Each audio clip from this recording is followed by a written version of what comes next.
Welcome to Perfect Vocals Academy YouTube channel. If you want to learn audio engineering from top to bottom, please subscribe to the YouTube channel. Be sure to turn on notifications so you know every single week when we release a new tutorial. Hey guys, so I had a request to make a video about how to fix a poorly mixed stereo beat. I put out a video about how to mix vocals with a stereo beat, but I guess I didn't really go over if a beat is mixed badly. I mean, even though it's you can kind of do the same stuff. In that video, I showed you how to EQ the beat and stereo widen the beat and sidechain compress on the beat. You could do all that and it could work. In this video, I'm going to just hone in on what to look for when you are listening to a stereo beat.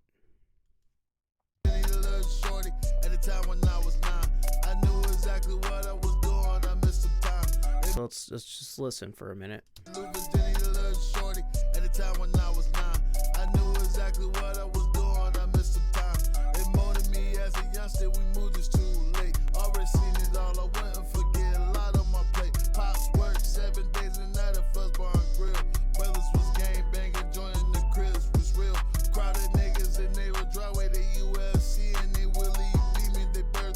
Yeah, so get out your analyzer.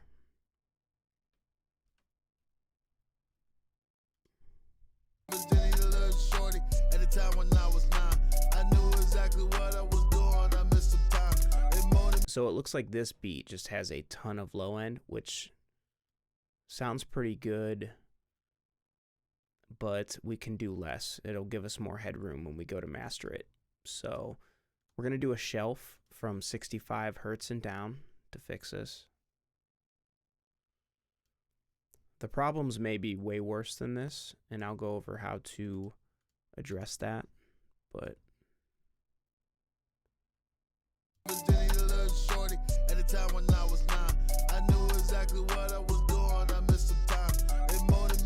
see, that sounds nice because now you can still hear the low end in the sub bass or the 808, but now the kick drum is really thumping, which is way better than it was because the kick drum didn't have as much room. So check it out. Here's before. Here's after. Yeah, that's better. Okay, and then there's also, it seems to be, there's not enough room for the body of the vocal, which is like low mids, like 200 hertz, 300 hertz. So let's make a little cut in around that area.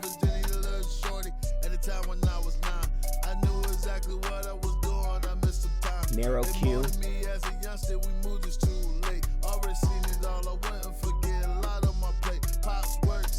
Okay, here's before. Wow. No headroom at all. Look at that.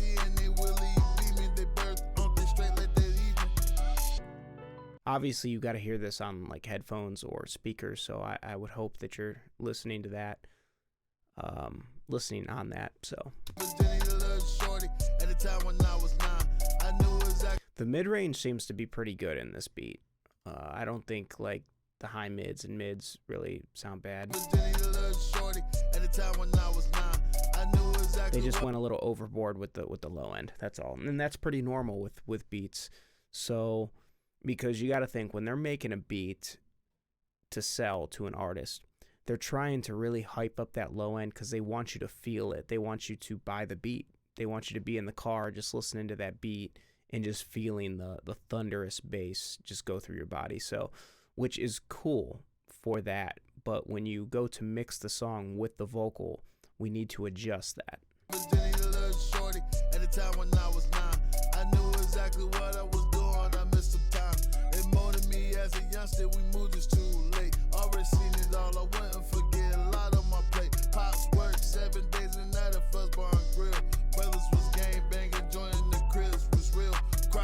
It actually sounds nice with a little dip and around 1K. It lets the lyrics come through better.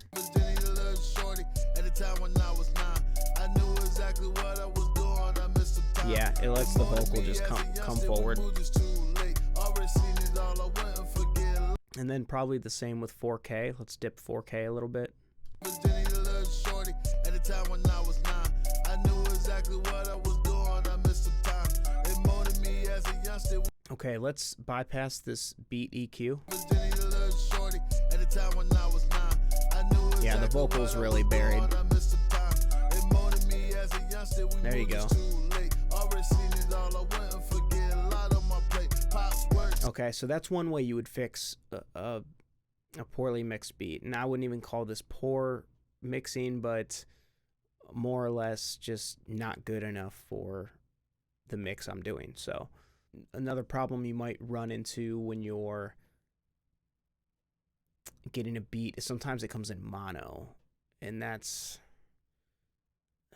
sucks, because then it's just in the middle of the mix, right in the way of the vocal. There's nothing in the side there's no side information in the stereo image, and it really sounds bad. It just sounds low quality. So in that case, what I'd do, I mean, this is stereo, so I wouldn't need to do that much, but I'd get out side widener or stereo imager and widen that up, and try not to go too overboard, because it can sound a little weird if you're taking a mono beat and spreading it like crazy. But you can spread it a good amount and kind of fix the issue. I mean, I would still prefer to get a stereo beat. I would tell the beat guy, hey, I need that in stereo, not mono. But if you're stuck and you have to do it, then you can do a side widener or stereo imager. I call it a side widener because that's the plugin I use. It's the Joey Sturgis side widener. It's a great stereo imaging plugin. But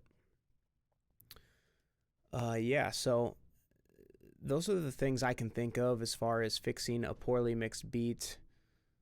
I mean, obviously, if it's very bad mixing to where like you can't hear the clap and the sub bass is like so loud, and I mean, there's only so much you can do. So you can only hope that the beat was somewhat mixed, kind of like in this case, to where the low end was just too much, the low mids was too much, and I can sit there and EQ it and get the right curve going on. Hope that helps, guys. I will see you next week.